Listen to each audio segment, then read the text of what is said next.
देखो जी, मैं 81 ਚੱਕ 15L ਦਾ एक गरीब आदमी हाँ और ताज़ी मुशक्कत करने वाला बंदा हाँ। तो मेरे बच्चे नाल ज़्यादती हुई है तो मेरे बच्चे नूं टाफी का वर्ग दे के ते लजाया गया वाशरूम के अंदर। जो वाशरूम चो पाया गया बच्चा तो अपसैट सीगा ते उनकी कच्छी उतरी हुई सी।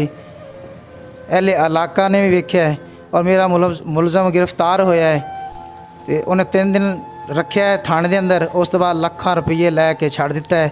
मेरी RPO और वज़ीर आला हमज़ा शरीफ से गुजारिश है कि मुझे इंसाफ दिया जाए और उस मुलज़म को गिरफ़्तार किया जाए।